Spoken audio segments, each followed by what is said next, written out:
Savaşı bir an evvel bitirsinler.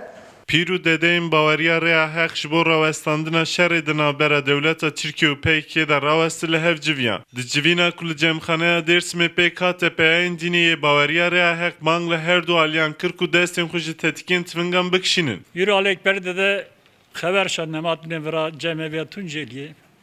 Ortalık duruma kalkangiye, rekapan bu ne? Tekrar meyit demirin, tekrar kun heye, jan heye. Ye maddeye ku dest seydan, dest ocağın teder, rica millet edin ki mümkün mertebe bila örnek evi mal edin. Ki ku şevdi zaten şevdi nikaşıva derine girin. Kesa zarı khasira ne kerikar. Rica millet bu ya. Pîr Hüseyin destnîşan dike ku di Qur'anê de tenê Sûreya Tevbeyê ya ku tê de xwîn heye bi navê Xuda dest pê nake. Rehakta kuştun haram ne? Tek canlı kuştun haram. Değil ki insan. Havetalan Kur'an şandiye dev çar süre ne? Dev çar süre. Dev se süre Bismillah ile başlamıştık. Tek sürek Bismillahsız başlamıştık.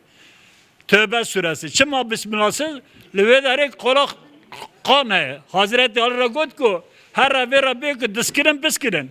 Naskini bu haram ayları ki derket az kılıca kadirim tem sere ve lekin khun he diye Bismillahsız başlamışkır. Di civîna ku pîrû dedeyên cemxaneyên navend û qezayên Dêrsimê banga xirbesta dualî kir de hema bigre, hemû pîran de axaftinên xwe de balkişan ser jinû ve destpêkirin û berdewamiya pêvajoya çareseriyê û aşçeyekî mayîn de. Recema dün resta. Herkes dest bige bine kemer. Yani devlet hete hora niye zor hete hora herkes yani kam besekonu nuri yamcivo pi eziyet devuzon zeni eziyet peri mamon zeme han çünkü yani barış inşallah izna Hızır izna baba Mansur izna Kureş baba düzgün baba inşallah barış devam keno. Baweriya Rêya Heq ango Alewîtiya Kurdî wekî ol û baweriya aştî û lehevhatinê jî tê nasîn. Ne tenê jîn û giyana mirov li gora vê baweriyê hemû zindî û ne zindî jî pîrozin. Lewma li herêmên dijîn bi piranî siruşt û jîngehê jî şîn û jînbexş e. Piştî destpêkirina şer û pevçûnên van rojên dawîn yek ji bajarên Bakuriyên nearam Dêrsimê.